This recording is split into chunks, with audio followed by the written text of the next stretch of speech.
coffee. Essential. Let's do it. Let's do it.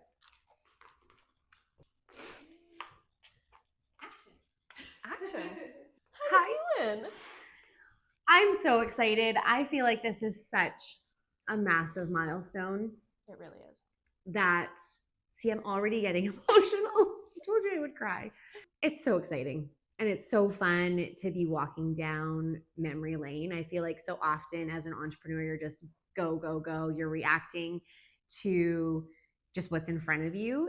And to be able to take a step back and force yourself to take a step back and really look at what has been built, the community that's around this business. It's been so incredible to do that over the last few weeks and really embrace what we've done as a team, as a business, and as a community. It's been really fun, and I'm excited to walk down memory lane a little bit more. 15 years. That's a long time. It's a long time. How does that feel? Like in some senses, it feels like it was just yesterday. In a lot of ways, it feels like a lifetime when you look back at all of the things that we've done, all of the people that we've been impacted by. I can't say that I opened the shop thinking we would be sitting here today. Mm-hmm. I don't think my mind ever went that far down the timeline. Yeah. So I'm a little bit in shock in some ways, right? Like I feel, not that I'm surprised that we did it because we were amazing and our team's amazing and they've like invested so much into making the store where it is today.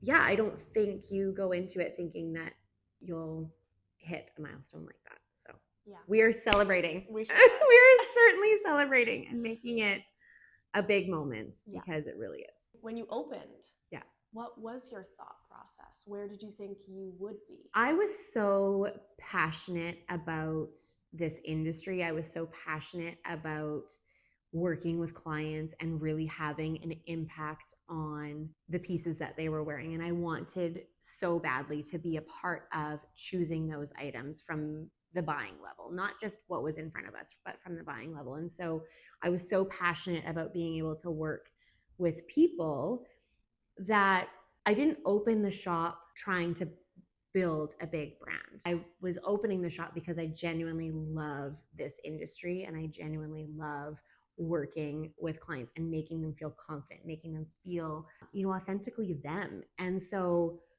I think I just wanted to survive year one, or maybe just survive my lease, which was 3 years. I mean, I was 21 years old and I had nothing to lose. We had, there was obviously massive risk in opening a retail store. I was told by many people this is a massive risk, but I had nothing to lose, really.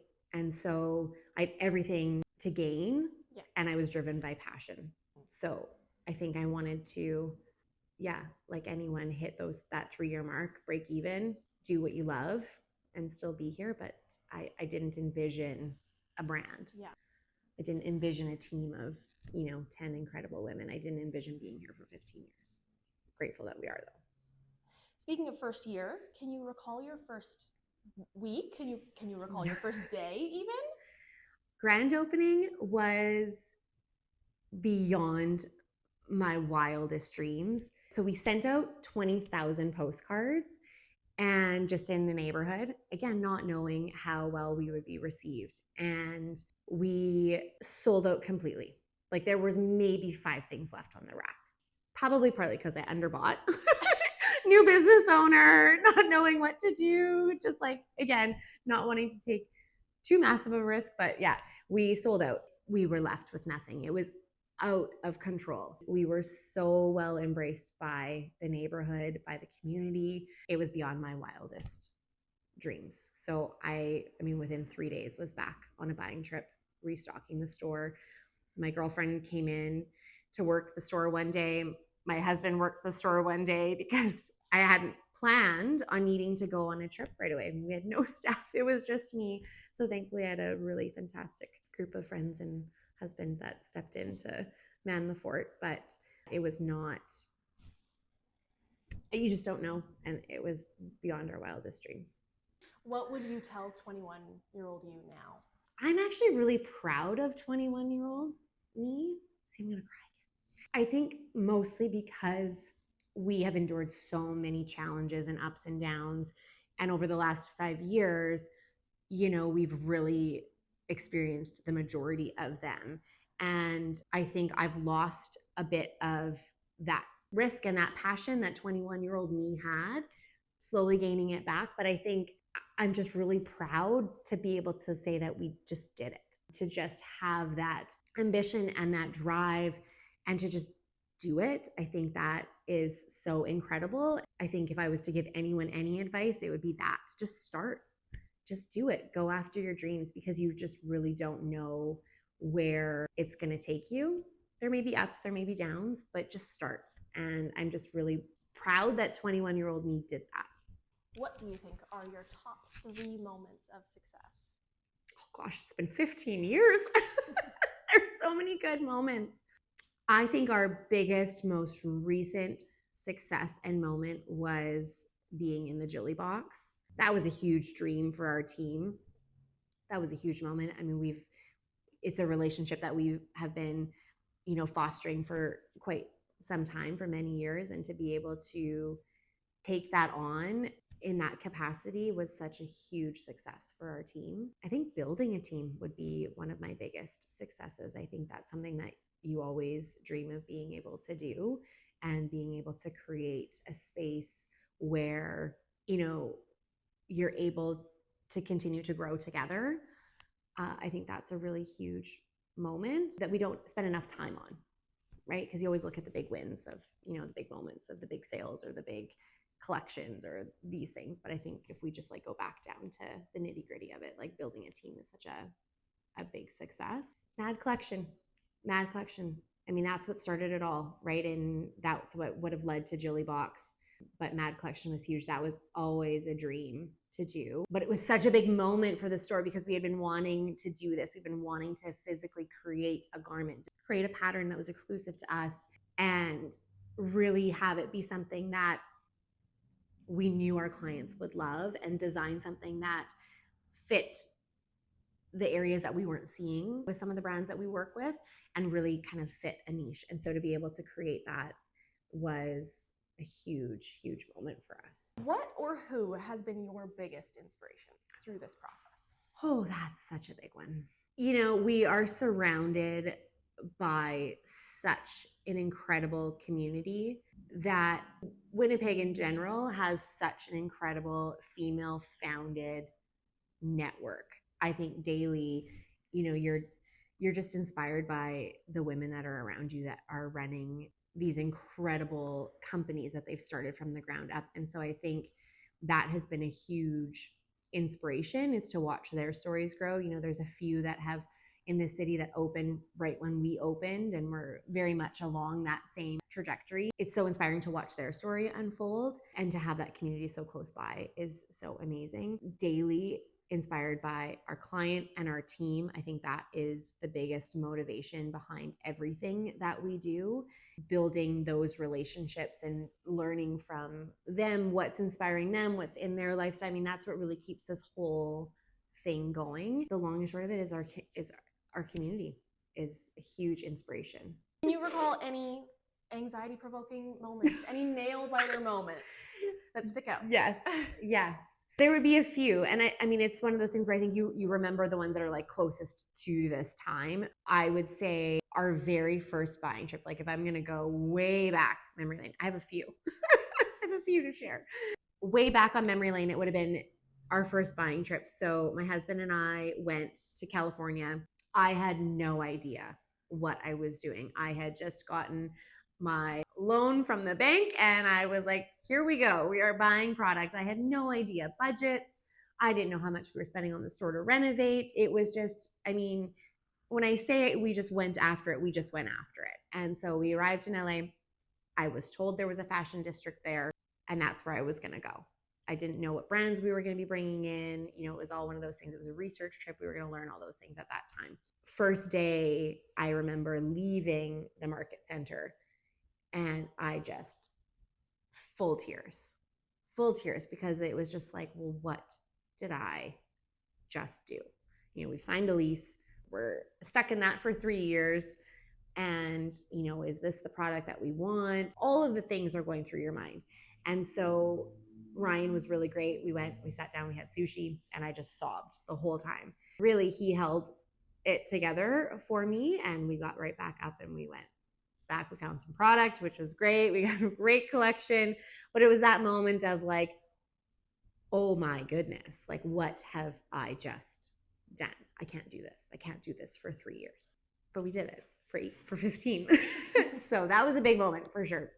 Stressful, scary, emotional, all of the things. And then I would say our quality control checks for Jillybox. We've not shared anything, any info or photos or video or anything, but we walked into the facility. There was 20,000 units of product, and we quality controlled every single one of those units. So Isabel and I walked in to the factory, and there's just pallets of boxes. Chelsea was there too. And do you remember that moment? Yeah, sure. And I just walked, and I think we all just kind of sunk down of like, okay, 20,000 units. It's a lot more than you think that it is. And so for 3 weeks, we looked over every single garment, measuring it, measuring the sleeve, measuring the bust, measuring the length, repacking it 20,000 times over. That was okay, we might have maybe bitten off a little bit more than we can chew, but we're going to get through it. We did. Our team pulled together, and we made it happen, but it was kind of one of those moments where, oh boy, this is going to be a lot.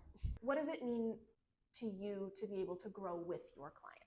I mean, that's everything. That is, I think, when we really, scrape down what MAD is about and what we aim to do, it's that relationship. It's creating that community, and it's everything. If these walls could talk, these walls hold our story, they hold our journey for so many people. And to be able to see clients from, they would have been my age when we both started, and then to see them get married and have a family and grow, it's everything. I mean, that's truly the whole basis of the store of our brand is to create that community and create that relationship. And I'm forever grateful that we've been able to do that, and we have such a strong group of people that have started with us. They believed in us from the beginning, and they've stuck with us till now. It's everything. Let's go down memory lane, Yay, shall we? Fun, let's do that. Do you have a favorite photo shoot? We have done countless photo shoots. I mean, how do you pick just one? There's so many. I think the one that stands out the most, it would have been our very first photo shoot that we did where we shot it ourselves. So we, as a team, had taken a photography course because we felt that we wanted to move all of the content in-house. At the time, social was obviously exploding. The website was all new and it needed imagery, and it was important to us to kind of move it more in-house. We learned how to use our camera, we learned how to use our settings, and so we decided to do our very first photo shoot and piggyback it onto a buying trip, because we all know that Winnipeg in February is not the prettiest. It's very messy, and so we were shooting spring. And so we decided, okay, we're going to shoot spring in LA. It's beautiful, sunny. There's no snow and muck and whatever. We're going to shoot this collection. There was Kelsey, myself, and Isabel, and Andy, my daughter, who was at the time probably 7 months old. And we had decided to shoot at 3 or 4 different locations all over LA. Not really grasping, like we have a baby with us. We probably had 20, 25 outfits that we wanted to execute in this photo shoot, and we're shooting it ourselves. It was very stressful, but we did it, and it was amazing. And it's like this milestone collection that we would have launched because it was the first time that we had done it ourselves. We edited it ourselves. You look back at those photos now, they're very overexposed. They are not our strong suit, but it has such meaning to it. And I think that might be the one that stands out the most. What is your favorite MAD collection piece or launch? I think it would have to be our first collection. We launched it in June of 2020. It was our first collection, so of course it had a ton of meaning behind it. My sister was the one who did the floral. She hand painted it, so the floral was fully exclusive to us. For any of the solid items, we had chosen those colors. It was all custom done. And I would say the Nicola baby doll, yes, named after me. That whole collection was named after the team, but that dress in particular incorporated everything that Mad was about. It was a peplum, it was a floral, it was just above the knee. Like it was everything that at the time screamed, oh, you got that at Mad About Style. And it was beautiful. It's to this day probably one of my favorite dresses. And it was, the inspiration for that dress was a dress that we had done from a company called French. It had always been one of my favorite pieces. It was a favorite client piece as well. And it was in a floral that my sister painted, which is huge meaning. And it was the first time that we had ever produced anything. What was it like seeing people come in the store and try it on and love it and feel so good in something that you created and put your heart and soul into? I don't think there's words to describe that because it was such a moment, right? I mean, it was just such a moment to overwhelming to see that response and to see that joy. So exciting. Again, at the end of the day, we want our clients to confidently feel like themselves and to authentically feel like them and to be able to have created something that they feel that way in. I mean, I don't think you can really, there's no words to describe how great that is. What's next? Oh, I love this question. Do I love this question? I'm not done yet. I have big dreams. I have so much more that I see for the store, that I see for us. It's funny, if you could get in my brain, you would see a long list of things, but whether that's, more storefronts, that's expanding our collection. I think at the end of the day, I also just love the idea of fully embracing where we are and getting back to basics and really maintaining that connection and that community. Like I have a few things in my head that I don't know if I can share yet. Maybe I should, so I'm held accountable for it. But we're not done yet. I don't know which direction we're going to go, but it's exciting. Yeah, stay tuned. 15 more years for sure. What would you say to your community right now if they were all standing in front of you? Whew. I'm like, I would burst into tears. Thank you. Thank you. You've believed in us from the beginning. You've supported us from the beginning. And thank you. Thank you for your love, your support, and for walking with us on this journey, building this journey with us. Truly, when you support small, you support independent, you have huge impact. And we know that firsthand. And I don't think there's words stronger than thank you that you could say, because truly, thank you. I mean, this community has built us. This community has kept us going. We love you from the bottom of our hearts. Thank you. Awesome. Thank you. Good job. You did.